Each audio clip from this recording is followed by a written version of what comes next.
શંખના અવાજનું પણ એક મોટું મહત્વ આપણા હિન્દુ ધર્મમાં રહેલું છે. નમસ્કાર દર્શક મિત્રો, ખબર છે .com હું માલવિકા આપનું સ્વાગત કરું છું. મિત્રો, આજે આપણે વાત કરીશું શંખ વિશે.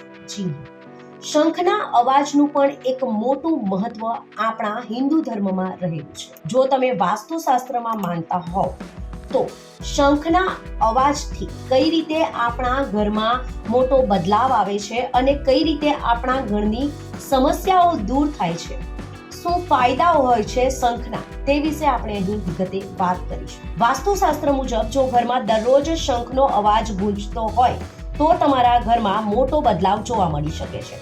દરરોજ 2 થી 4 વાર શંખ ફૂંકવાથી તમારા ઘરનું વાતાવરણ સકારાત્મક ઉર્જાથી ભરેલું રહે છે. એટલા માટે કહેવાય છે કે આપણા ઘરમાં શંખ અવશ્ય રાખવો જોઈએ. હિન્દુ ધર્મમાં શંખનું ઘણું મહત્વ છે.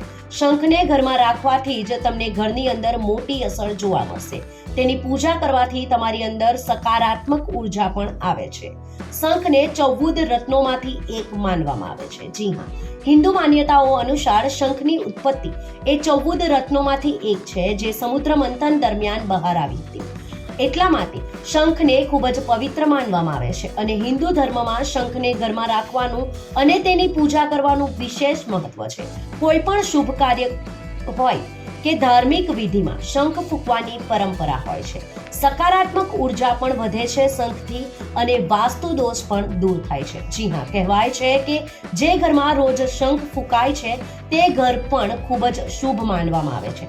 શંખના અવાજમાંથી ઓમકારનો અવાજ આવે છે, જેના કારણે વાતાવરણ સકારાત્મક ઉર્જાથી ભરેલું રહે છે. તેનો અવાજ આસપાસ ફેલાયેલી નકારાત્મક ઉર્જાનો પણ નાશ કરે છે. શંખમાં પાણી ભરીને ઘરના દરેક ભાગ પર છાંટવું જોઈએ. આનાથી ઘરમાં રહેતી નકારાત્મક ઉર્જા સમાપ્ત થાય છે.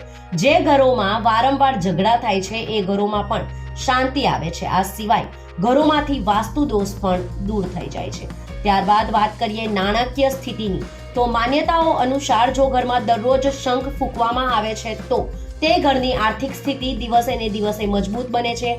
પૌરાણિક કથાઓ અનુસાર શંખ અને દેવી લક્ષ્મીની ઉત્પત્તિ સમુદ્ર મંથનથી થઈ હતી, જેના કારણે શંખ અને માતા લક્ષ્મી ભાઈ બહેનના સંબંધમાં છે. આ સિવાય ભગવાન વિષ્ણુને શંખ ખૂબ જ પ્રિય હતો, જે હંમેશા તેમના હાથમાં રહે છે. એટલા માટે કહેવાય છે કે જે ઘરમાં શંખ રાખવામાં આવે છે તે ઘરના સભ્યો ખૂબ નસીબદાર હોય છે અને તેમની આર્થિક સ્થિતિ પણ સારી હોય છે. સાથે જ સ્વાસ્થ્યને લગતી વાત કરીએ તો શંખ ફૂંકવાથી તમારા શરીરને પણ ઘણો ફાયદો થાય છે. આ તમારા ફેફસાને મજબૂત બનાવે છે અને શ્વસન સંબંધી રોગો મટાડે છે. વૈજ્ઞાનિકો પણ શંખ ફૂંકવાના ઘણા ફાયદા જણાવે છે. હૃદય સંબંધિત બીમારીઓ પણ તેનાથી દૂર થઈ જાય છે. એવું કહેવાય છે કે ભગવાનના જલાભિષેક માટે શંખનો ઉપયોગ કરવામાં આવે છે. આ સાથે જ શંખને કોઈ પણ સમયે વગાડવું નહીં જોઈએ. શંખનો વગાડવાનો સમય પણ યોગ્ય હોય છે, જે નક્કી કરેલા સમય મુજબ જ શંખનો ઉપયોગ કરવો જોઈએ.